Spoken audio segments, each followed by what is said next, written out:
3ஆம் அதிகாரம். இது நிமித்தம் பவுலாகிய நான் புறஜாதியாராயிருக்கிற உங்கள் பொருட்டு கிறிஸ்து இயேசுவின் நிமித்தம் கட்டுண்டவனாயிருக்கிறேன். உங்களுக்காக எனக்கு அளிக்கப்பட்டிருக்கிற தெய்வ கிருபைக்குரிய நியமமும் இன்னதென்று கேட்டிருப்பீர்களே.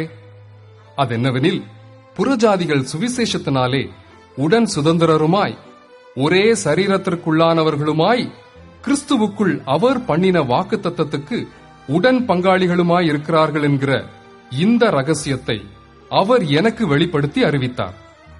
இதை குறித்து நான் முன்னமே சுருக்கமாய் எழுதியிருக்கிறேன்.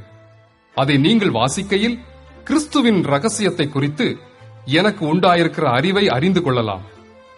இந்த ரகசியம் இப்பொழுது அவருடைய பரிசுத்த அப்போஸ்தலருக்கும் தீர்க்கதரிசிகளுக்கும் ஆவியானவராலே வெளிப்படுத்தப்பட்டிருக்கிறது போல முற்காலங்களில் மனுபுத்திரருக்கு அறிவிக்கப்படவில்லை. தேவனுடைய பலத்த சத்துவத்தால் எனக்கு அளிக்கப்பட்ட வரமாகிய அவருடைய கிருபையினாலே இந்த சுவிசேஷத்துக்கு ஊழியக்காரனானேன். பரிசுத்தவான்கள் எல்லாரிலும் சிறியவனாகிய நான் கிறிஸ்துவினுடைய அளவற்ற ஐஸ்வரியத்தை புறஜாதிகளிடத்தில் சுவிசேஷமாய் அறிவிக்கிறதற்காக இந்த கிருபை எனக்கு அளிக்கப்பட்டிருக்கிறது.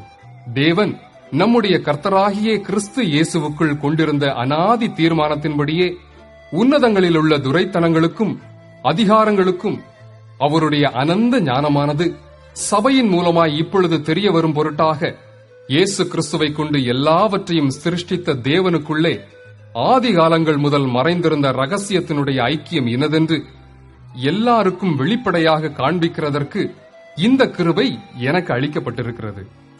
அவரை பற்றும் விசுவாசத்தால் அவருக்குள் நமக்கு தைரியமும் திட நம்பிக்கையோடே தேவனிடத்தில் சேரும் சிலாக்கியமும் உண்டாயிருக்கிறது.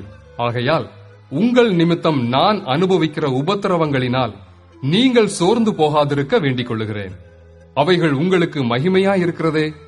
இது நிமித்தம் நான் பரலோகத்திலும் பூலோகத்திலும் உள்ள முழு குடும்பத்துக்கும் நாம காரணராகிய நம்முடைய கர்த்தராயிருக்கிற இயேசு கிறிஸ்துவினுடைய பிதாவை நோக்கி முழங்கால் படியிட்டு, நீங்கள் அவருடைய ஆவியினாலே உள்ளான மனுஷனில் வல்லமையாய் பலப்படவும் விசுவாசத்தினாலே கிறிஸ்து உங்கள் இருதயங்களில் வாசமாயிருக்கவும் நீங்கள் அன்பிலே வேரூன்றி நிலை பெற்றவர்களாகி சகல பரிசுத்தவான்களோடும் கூட கிறிஸ்துவினுடைய அன்பின் அகலமும் நீளமும் ஆழமும் உயரமும் இன்னதென்று உணர்ந்து அறிவு கிட்டாத அந்த அன்பை அறிந்து கொள்ள வல்லவர்களாகவும் தேவனுடைய சகல பரிபூரணத்தாலும் நிறையப்படவும் அவர் தமது மகிமையினுடைய ஐஸ்வர்யத்தின்படியே உங்களுக்கு அனுகிரகம் பண்ண வேண்டும் என்று வேண்டிக் கொள்ளுகிறேன்.